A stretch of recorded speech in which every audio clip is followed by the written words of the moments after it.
شما بدنی مسیح هستید و هر یک عضوی از آن.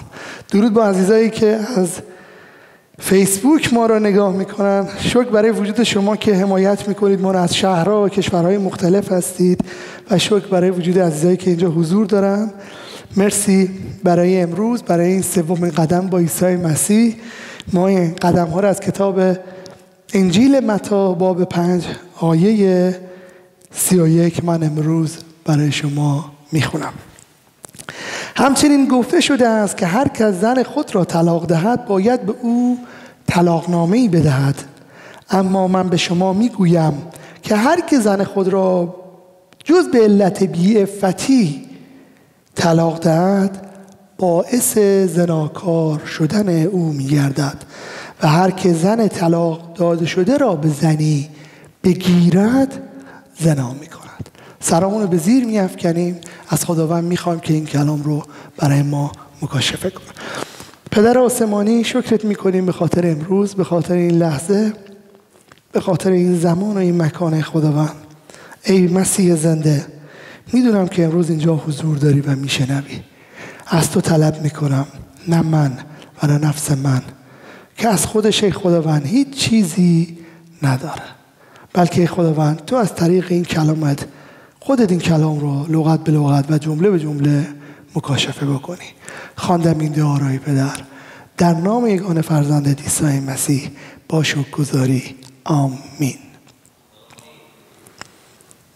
گفتیم در 2 جلسه، در 2 قدم پیش گفتیم مسیح در کلامش اول میاد اتفاقی که در پایان میفته رو برای ما مطرح میکنه و بعد دلیل اون اتفاق رو گفتیم. راجع به خشم صحبت کردیم.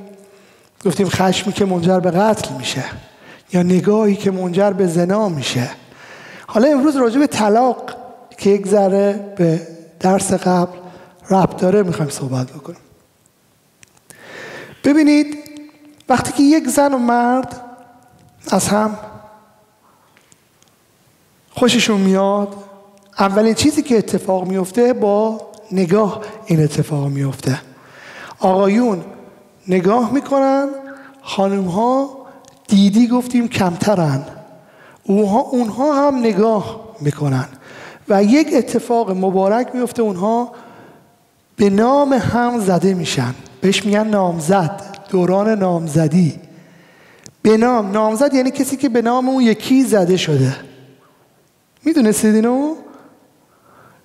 و اون شخص هم نامزد، اونم به نام این زده میشه. یعنی این دوتا دیگه متعلق به خودشون دیگه نیستن. مرد متعلق به همسر و همسر متعلق به شوهر. درست؟ پس 2 نفر ازدواج میکنن و بعد این دوران نامزدی یک دوران شناخته که روی هم شناخت پیدا کنن و بعد از شناخت اینها به نتیجه اگر رسیدن با هم ازدواج میکنن و وقتی که ازدواج میکنن یک سندی تنظیم میشه.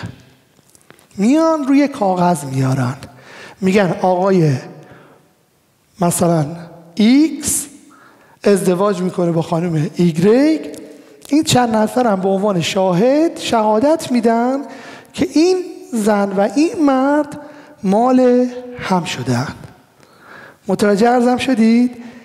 این زن و این مرد مال هم شدن، متعلق به یک دیگر شدن.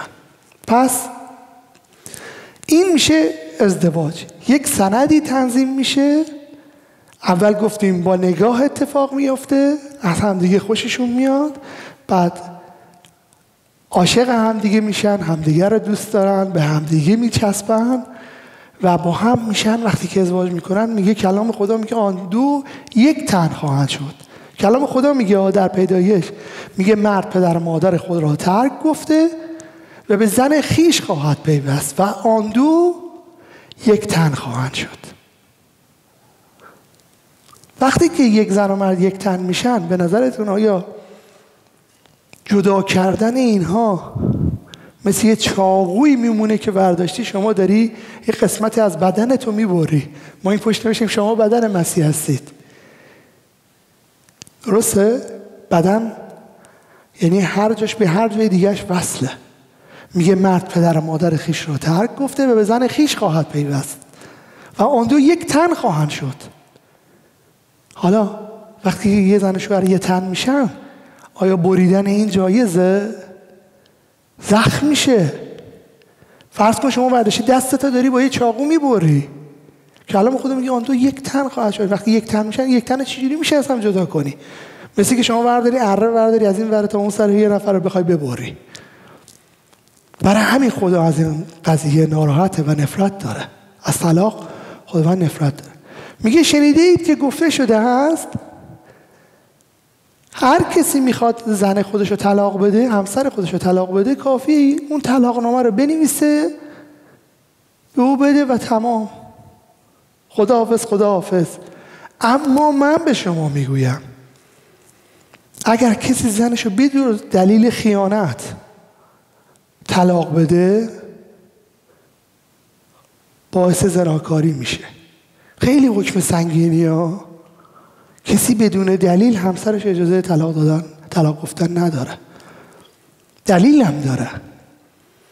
درست میگه تا دیروز او چشمانش قشنگترین چشمان دنیا بود، اون که به عنوان همسر خودت انتخاب کردی. راه رفتنش قشنگترین راه رفتن دنیا بود، بهترین و خوشتیبترین زن دنیا بود. حالا بعد از 10 سال برای تکراری شده، میخوای بری، گفتیم دزدی، میخوای میشه دزدی، زنا یعنی دزدی، میخوای بری به مال دیگری دست بزنی، میخوای بری دزدی، چیزی که مال خودت نیست و برداری، چیزی که خودت داری، چیزی که متعلق به خودته و میخوای بری از بغلی برداری، میشه دزدی دیگه. چیزی که مال من نیست بهش دست بزنم میشه دزدی، فرقی نمیکنه. دزدی دزدیه. کلام خدا ببین چه قشنگ داره میگه تا دیروز چشم ابروش قشنگترین چشم ابروی دنیا بود، اینی که به عنوان زن انتخاب کرده بودی. راه رفتنش قشنگترین راه، میگفتی هر موقع اون راه میرفت میگفتی تو نظیر نداری، تو بهترین عشق منی، تو بهترین زندگی منی. حالا تکراری شد برات. این همون چشم ابرویی که 10 سال پیش، 20 سال پیش، 30 سال پیش عاشقش شدیه. اجازه نداری تو طلاقش بدی. من تو رو، او برای او و تو او رو برای تو. میگه آدم و وقتی که خدا آفرید از دنده او گرفت و از گوشت او و باش حوا رو بساخت. آدم به محضی که اومد بیرون گفت این از گوشت من و استخوانی از استخوانهایم و او رو حوا نامیدن، یا حالا انسان و اسم اون رو گذاشتن نسا، یعنی از مرد گرفته شده. میگه حالا دیگه برات تکراری شد، دیگه دوست نداری، حالا دیگه حرفاش برات قشنگ نمیاد، چون یه دونه چشم ابرو قشنگتر بیرون دیدی که همش هم تقلبیه. الان تو این مشکلی که جامعه ما داره همینه. اکثر مردها دچار دردسرهای بزرگی میشن، مخصوصا وقتی که وارد اروپا خارج از ایران میشن. چرا؟ چون یه چشم ابرو قشنگتر میرن. بابا اون چشم ابرو قشنگتره با 1000 تا عمل این شکلی شده، ولی اون هیچ وقت زن همسر تو نمیشه. این واقعیته. شاید خنده‌دار باشه برای ما، ولی اون همسر تو دیگه نمیشه. اون کسی که وفادار با 30 سال زندگی کرده، با دارا و ندارات، با سختیت، با گرمیت، با اخلاق بدت، محمد ساخته. حالا رفتی بیرون یه چشم ابرو قشنگتر دیدی، دلت لرزید. مسیح میگه نمیتونی بری. داره درست میگه.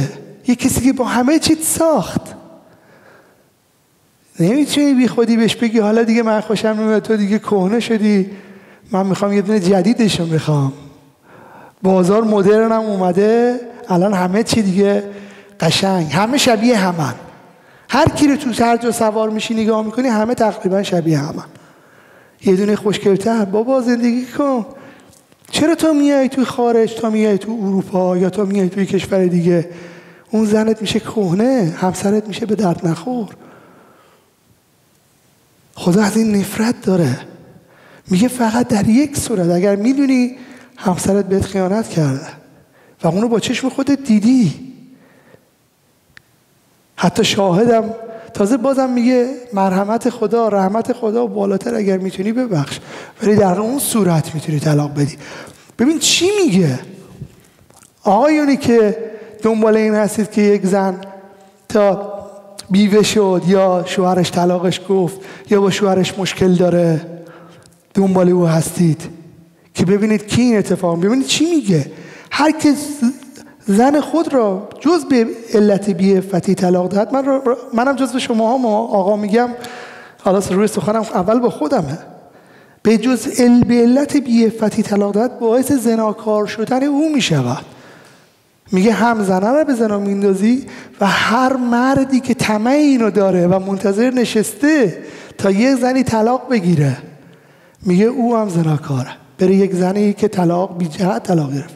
من تا به امروز ندیدم زن و مردی که جدا شده باشن، خیلی کم دیدم، شاید بهتون بگم انگوش شمار. زن و مردی که جدا شده باشن و با هم زندگی جدید شروع کرده باشن بدون علت ها، دارم بازم میگم ندیدم زنی که بدون علت از شوهرش جدا شده و خانومی که بدون علت از زنش جدا شده با هم ازدواج کنن و اینا زندگی مبارکی داشته باشن. ندیدم، انگوش شمار دیدم، شاید بهتون بگم یه دونه، اونم هنوز پایانشو ندیدم. فعلا از 4 ساله دارم میبینم خوبه، پایانشو ندیدم. داره درست میگه مسیح. حالا میگه آقا ما اگه با همسرمون به یه جایی با بنبست رسیدیم تکلیف چیه؟ چطور 10 سال پیش به بنبست نرسیدی الان یکی دیگه دیدی؟ یا یک برنامه برای زندگی خودت داری که میخوای بری بیرون؟ اینا همش بهانه است. 2 تا حالت داره، یا یه بهانه‌ای داری میخوای بری بیرون از زندگی، یا یک چشم و دلت یکی دیگه رو دیده لرزیده. ولی من به شما میگم بیرونش هیچ خبری نیست، هیچ خبری نیست. صرف همونی که با 30 سال زندگی کرده رو بچی در آغوش بگیر، صرف بچسب رو، چون مثل او دیگه پیدا نمی‌کنه. چون او رو خدا برای من و شما مهیا کرده، او رو خدا برای من و شما گذاشته. حکم مسیح چقدر سخته. بابا همون قبلیه میموندیم بهتر بود، میتونستیم چند تا زن بگیریم، تازه بیشترم بگیریم، کیف کنیم، بهشت برین بود. آره حکم مسیح سخته.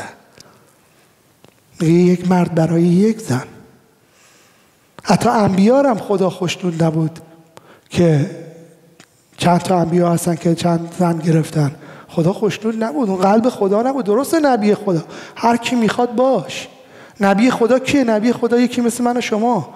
ما داخل کلیسا هم نبی داریم، امروز انبیا داریم، هم نبیه داریم هم نبی داریم. کی بود؟ من فکر میکنه چیه نبی خدا؟ نه اینکه کوچیک بشماریم انبیا را، اونها عزیزای خدا بودن، خدا بالاخره اونها رو انتخاب کرد، ولی هیچ فرقی با من و شما ندارن لحاظ ذات گناه. همون ذات گناهی که در من بود. تازه ما از انبیا به خدا گفتم نزدیکتریم، چون انبیا روح القدس در درونشون نمیتونست بیاد، ولی ما امروز روح القدس رو در درونمون داریم به خاطر ذات گناه. چون مسیحی نیامده بود که روی صلیب بمیره تا روح القدس بتونه وارد بدن انسان ها بشه، رابطه قطع بود. حالا چی شد؟ چی شد؟ ما یه ذره خوشگل‌تر دیدیم، یه ذره خوش اندام‌تر دیدیم. خدا دوست داره که ما به عنوان مردان او باشیم، وفادار باشیم، سری دلمون نلرزه. بلکه اگر کسی دست نیاز به ما دراز میکنه او رو خواهر خودمون بدونیم. اگر یک خواهر مطلقه میاد یا یک خواهر بیوه میاد، او رو خواهر خودمون دستگیری کنیم، تا به جای اینکه یک جا شما از کلام خدا نمیشنوید که مسیح این همه زنهای روسپی کنار او بودن، از جمله مهمترینشون مریم و مارتا مجدلیه، مریم مجدلیه. مسیح اونها رو آزاد کرد، براشون مثل یک پدر، مثل یک برادر بود. ایلازر برادرشون کنار اینها بود، اینها از این راه پول در می آوردن برای زندگیشون، ولی مسیح اینها رو از اون روسپیگری آزاد کرد، از اون زندگی بد و پلیدی که در شیطان داشتن اونها رو آزاد کرد. یه جا نمیشنویم که مسیح به اینها چشم داشته، بلکه دست پدرانه برادرانه داشته تا اونها در آغوش بگیره، 2 برابر بیابه. امروز قلب خدا اینه ما به عنوان برادران بهترین باشیم. اگر یکی به خاطر کار ترجمه به ما نیاز داره اگر یکی مشکل داره سریع یادتون نره، اگر چشم داشته باشید شما هم زناکارید. برید دنبال یه زنی که بی جهت از همسرش جدا شده و دوست داشته باشید، فقط از او استفاده کنید. مسیح گفت چشم چراغ بدنه. اگر کسی درس قبل بود، قدم پیش بود. میبینی این قدم ها رو انگار که یه نفر به مثل زنجیر به هم دیگه وصل کرده. برای همین گفتیم 12 قدم با عیسی مسیح. این سومین قدم موند با عیسی. شکر برای وجودتون. میخوایم چند لحظه ای رو با هم بایستیم و دعا کنیم. اگر هم خسته میشید شما عزیزایی که راه دارید، دستتون رو به این جلوی صندلی‌ها بگیرید، اشکال نداره، فشار بدید دستتون رو، ولی چشمانتون رو ببندید با ایمان. خداوند میخواد چشمانمون رو ببندیم به حضور او. ای خداوند مرسی برای این کلام زنده، مرسی برای این کلام حقیقی، مرسی که ما رو حفظ میکنی، مرسی که از دردها ما رو عبور میدی. ای خداوند مرسی که چشمان ما رو میخوای پاک کنی، مرسی که قلب‌های ما رو خداوند رو میخوای قلب خودتو بدی، نه قلب گوشتی، نه قلب تعویضی، بلکه قلب زیبای خودتو بدی. افکار خودتو میخوای به ما بدی ای خداوند، راههای خودتو میخوای به ما بدی ای خداوند. مرسی برای این کلام که دیگه هیچ بهونه‌ای نداشته باشیم برای اینکه از زندگیمون بی جهت خارج بشیم. خداوندا فرزندان طلاق رو خداوندا به حضورت میارم ای خداوند. میدونم تو خدای محبت هستی، حافظ اونها باشی. چقدر ضربه و طرد شدگی و ناراحتی، چقدر قلبای طرد شده و افسرده خداوند بر اثر این طلاق جوامع رو گرفته ای خداوند. ولی از تو طلب میکنم با قلب پدرانت دست بکشی به سر این بچه هایی که خداوند فرزندان طلاقن. تو پدر اونها باشی، تو مادر اونها باشی ای خداوند. جایی که پدر ترک کرده تو پدر باش ای خداوند. ببخش ما رو ای خداوند اگر جایی کوتاهی کردیم ای خداوند. ببخش ای خداوند اگر جایی کم گذاشتیم ای خداوند. به ما فرصت بده که دوباره پدری کنیم، دوباره مادری کنیم ای خداوند. اگر فرزندانمون رو رها کردیم ای خداوند، به ما فرصت بده که اونها رو دوباره در آغوش بگیریم. به ما فرصت بده در این فرصت‌های کوتاه اجازه بده که بتونیم جبران کنیم ای خداوند. سپاست میگم به خاطر این کلام خداوند. مردم کشورمو ایران رو به حضورت میارم ای خداوند، افغانستان رو به حضورت میارم ای خداوند، تاجیکستان ای خداوند، تمام دنیا. ولی این کشورها رو خداوند به اسپردیم. تو نجات بده ای ناجی، ای نجات دهنده از شرارت، از بدی، از پلیدی، از قحطی، از گرسنگی، از خشکسالی. میدونم که صدای ما را ای خداوند میشنوی. خواندم این دعا را ای پدر در نام یگان فرزندت عیسی مسیح با شکرگزاری. آمین آمین آمین.